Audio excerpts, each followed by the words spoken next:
De Maïmonide, le guide des égarés, suite de l'introduction.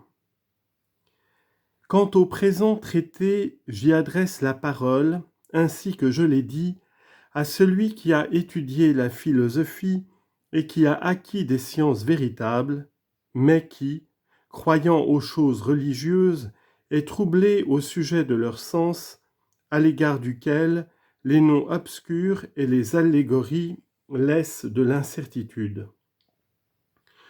Nous donnerons aussi dans ce traité des chapitres dans lesquels il ne sera question d'aucun mot homonyme.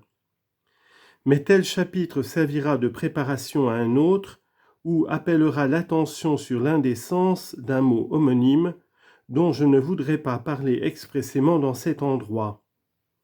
Tel autre chapitre expliquera quelque allégorie, ou avertira que tel sujet est une allégorie.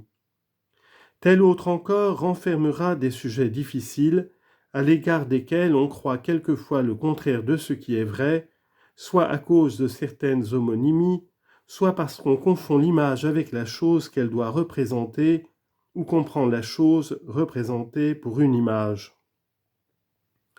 Et puisque j'ai parlé des allégories, nous allons énoncer une proposition qui est celle-ci. Il faut savoir que la clé pour comprendre tout ce que les prophètes ont dit et pour le connaître dans toute sa réalité, c'est de comprendre les allégories et leur sens et d'en savoir interpréter les paroles. Tu sais ce que le Très-Haut a dit, et par les prophètes je fais des similitudes. Prophète Osée, chapitre 12, verset 11. Et tu connais aussi cet autre passage, propose une énigme et fait une parabole. Ézéchiel, chapitre 17, verset 2. Tu sais aussi que c'est à cause du fréquent emploi des allégories par les prophètes que le prophète a dit « Ils disent de moi, n'est-il pas un faiseur d'allégories » Ézéchiel 21, 5. Tu sais comment Salomon a commencé son livre. Pour comprendre l'allégorie et le discours éloquent, les paroles des sages et leurs énigmes. Proverbe 1, 6. Et dans le Midrash, on dit « À quoi ressemblaient les paroles de la Torah avant que Salomon eût paru ? À un puits dont l'eau froide était située dans la profondeur, de sorte que personne ne pouvait en boire. Que fit alors un homme intelligent ? Il attacha des cordes les unes aux autres et des fils les uns aux autres, et ensuite il puisa et but. C'est ainsi que Salomon passa d'une allégorie à une autre et d'un discours à un autre, jusqu'à ce qu'il approfondit les paroles de la Torah. Telles sont les paroles textuelles. Je ne pense pas que parmi les hommes doués de bon sens, il y en ait un seul qui se figure que les paroles de la Torah auxquelles on fait ici allusion et qu'on a cherché à comprendre par l'intelligence préalable du sens des allégories, soient les préceptes concernant la confection des cabanes, les branches de palmier et leurs droits relatifs aux 4 gardiens.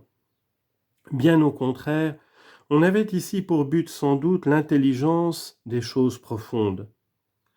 Il est dit au même endroit du Midrash, les rabbins disent « Si quelqu'un perd un sicle ou une perle dans sa maison, il n'a qu'à allumer une mèche de la valeur d'une obole pour trouver la perle. » De même, l'allégorie en elle-même n'est rien, mais au moyen de l'allégorie, tu comprends les paroles de la Torah. Telles sont encore leurs paroles textuelles. Et fais bien attention qu'ils disent clairement que l'intérieur des paroles de la Torah est la perle et que le sens extérieur de toute allégorie n'est rien, et qu'ils comparent le sens caché et représenté dans les paroles extérieures de l'allégorie à une perle que quelqu'un a perdue dans sa maison, laquelle est sombre et remplie de meubles. Cette perle existe, mais il ne la voit pas et il ne sait pas où elle est.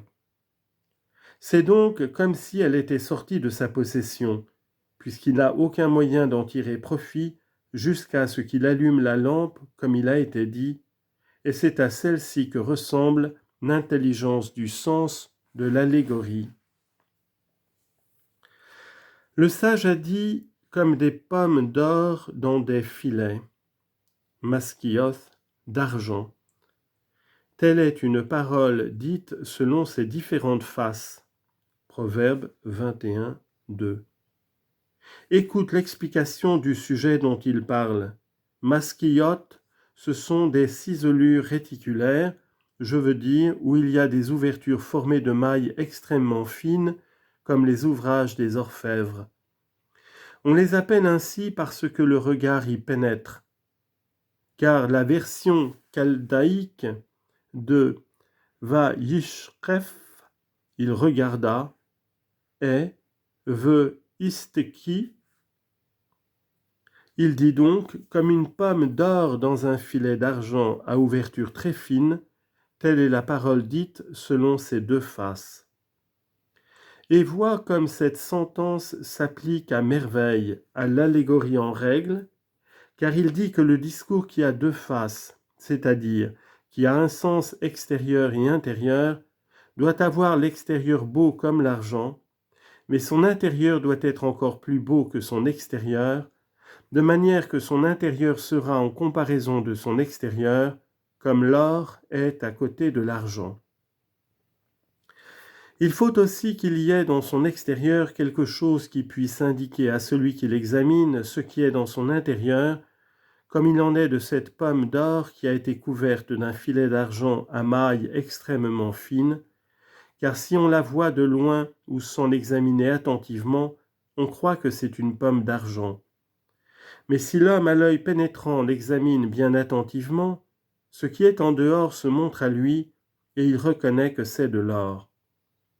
Et il en est de même des allégories des prophètes.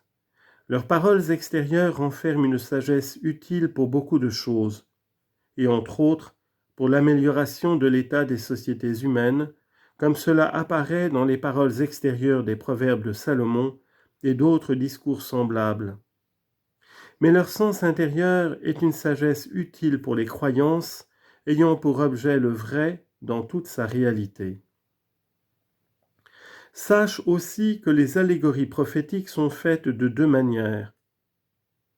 Il y en a où chaque mot de l'allégorie veut qu'on y trouve un sens particulier, et il y en a d'autres où l'ensemble de l'allégorie révèle l'ensemble du sujet représenté, mais où il se trouve aussi des mots en grand nombre qui n'ajoutent pas chacun quelque chose à ce sujet représenté et qui servent seulement à l'embellissement de l'allégorie et à la symétrie du discours, ou bien à dérober avec plus de soin le sujet représenté, de sorte que le discours est constamment conçu tel qu'il doit l'être, selon le sens extérieur de l'allégorie.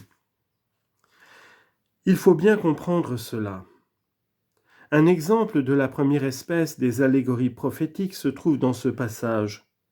Et voici une échelle était placée à terre. Genèse, chapitre 28, verset 12. Car le mot échelle indique un certain sujet.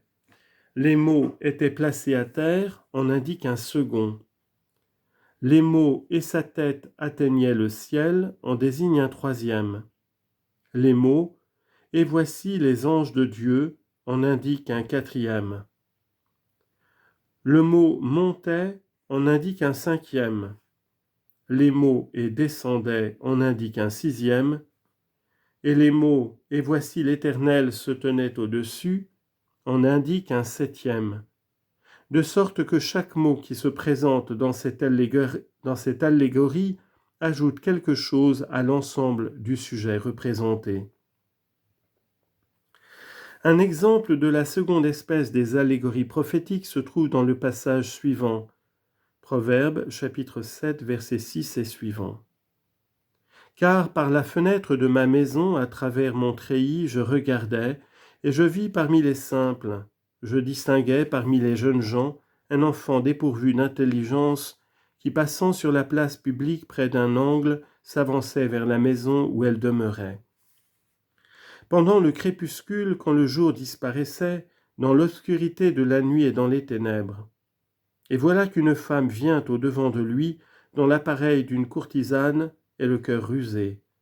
Elle est bruyante, indomptée, etc. Tantôt dans la rue, tantôt sur les places, etc. Elle le saisit, etc. Je devais des sacrifices de paix, etc. C'est pourquoi je suis sorti au-devant de toi, etc. J'ai couvert de tapis, etc.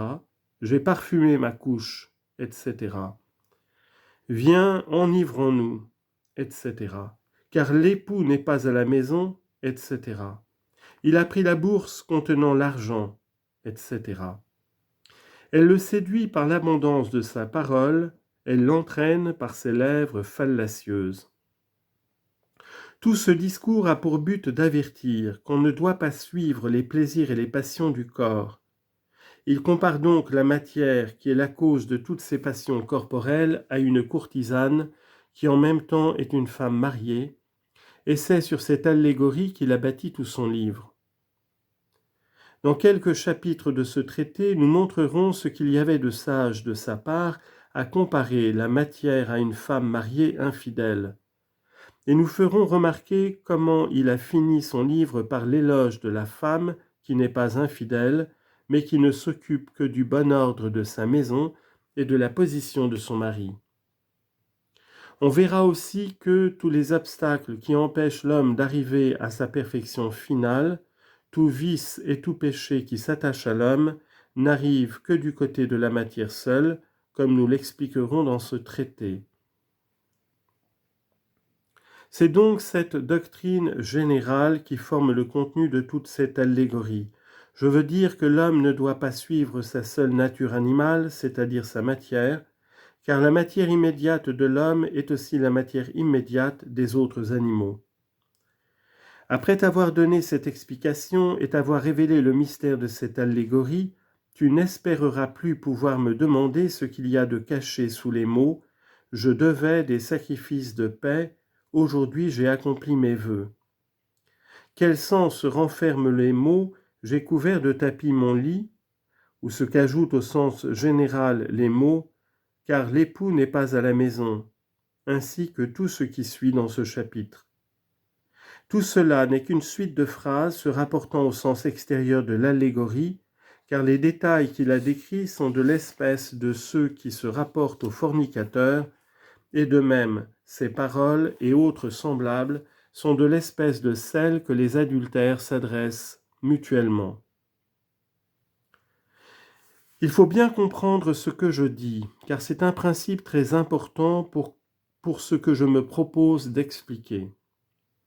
Si donc dans un chapitre de ce traité tu me vois expliquer le sens d'une certaine allégorie et que j'appelle ton attention sur l'ensemble de la chose représentée, tu ne me demanderas pas l'explication de tous les sujets particuliers qui se rencontrent en cette allégorie et tu ne chercheras pas à en trouver l'analogue dans la chose représentée.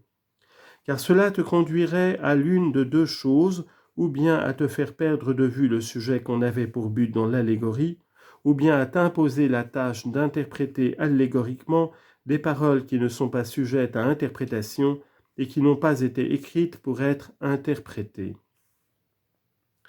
Et en t'imposant cette tâche, tu tomberais dans cette grande folie dont la plupart des écoles du monde sont atteintes de nos jours et qui se révèlent dans leurs écrits. Car chacun de ces gens cherche à trouver un sens à des paroles par lesquelles l'auteur n'a visé à rien de ce qu'ils veulent y trouver eux-mêmes. Tu dois au contraire avoir toujours pour but, dans la plupart des allégories, de connaître l'ensemble de la chose qu'on a voulu faire connaître, et dans certaines choses, il doit te suffire de comprendre par mes paroles que tel sujet est une allégorie, quand même je ne t'expliquerai rien de plus, car, quand tu auras su que c'est une allégorie, tu comprendras aussitôt quel en est l'objet, et en te disant que c'est une allégorie, j'aurais pour ainsi dire enlevé ce qui s'interposait comme obstacle entre la vue et l'objet vu.